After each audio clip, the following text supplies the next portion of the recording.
Chiburman. Me presento, soy David. Y bueno, palabras más, palabras menos. Hoy vengo a hablarles sobre la Revolución Francesa.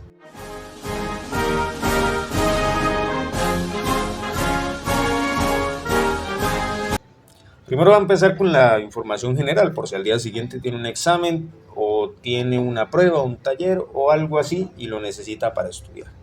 Entonces, la Revolución Francesa fue un periodo en su historia que va del 5 de mayo de 1789 con la Asamblea Nacional hasta que a Napoleón Bonaparte le da por hacer un golpe de estado el 9 de noviembre de 1799. Fue sin duda un periodo de la historia de Francia marcado por la violencia, la recesión económica, conflictos internos y externos que pues terminaron de mandar a Francia a tocar fondo. Pero bueno, la historia comienza desde el principio. Los chismes se tienen que dar con contexto.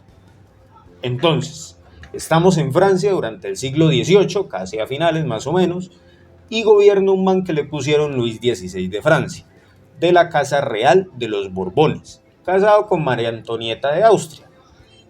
Fueron los monarcas que vivían el inicio de la Revolución Francesa, pero no el final. En fin, Francia para ese entonces ya pasaba por una crisis económica y agraria, que no había plata ni pa' un chicle. Solo podían darse ese lujo la gente en las partes altas de los estados, que eran algo similar a una casta o a un estrato social.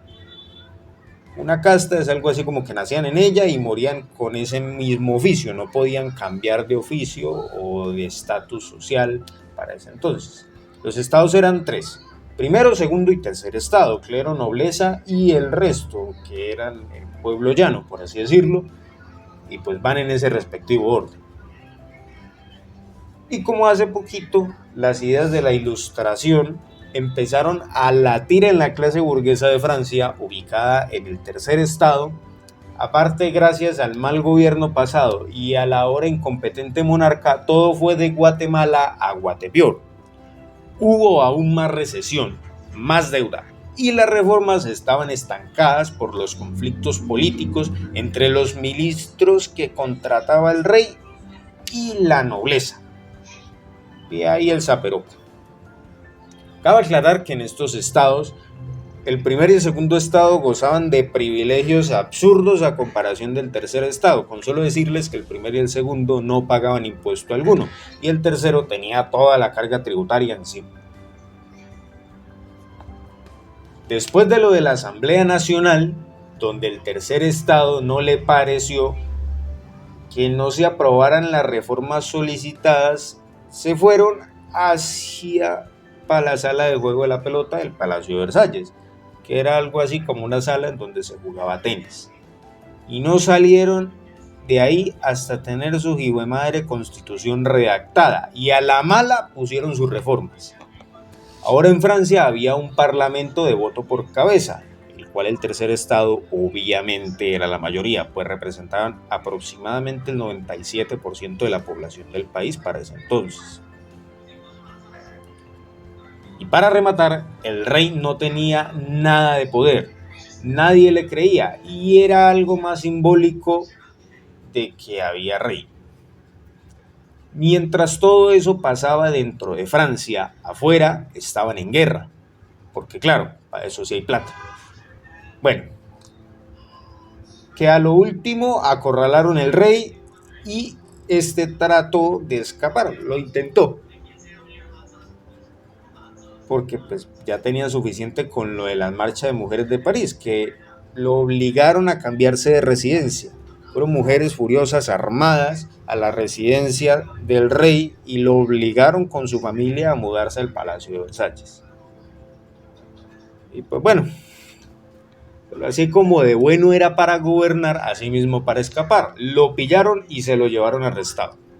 Al tiempo lo guillotinaron con supervisión del famoso Robespierre, que después de eso ya vio más viable la pena de pasar al otro lado a alguien por algo que supuestamente lo amerita. A esta vuelta se le llamó el terror, porque le separaron la cabeza del cuerpo a miles de personas que vaya usted a saber si lo merecían o no. Pues había muchos presos políticos que les hicieron eso, así que tú vas a saber.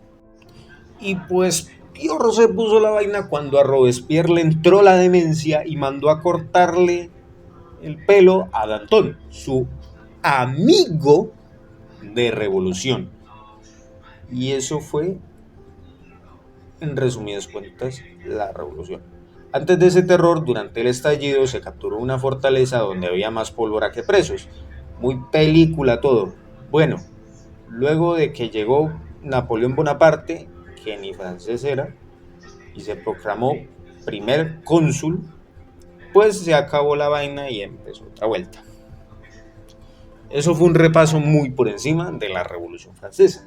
Pues bueno, todo acto tiene sus consecuencias y la Revolución Francesa tuvo en primer lugar el derrocar la monarquía absoluta y pasar a algo así como un intento de república que terminaría en una monarquía parlamentaria con sufragio masculino. El femenino se dejó de lado.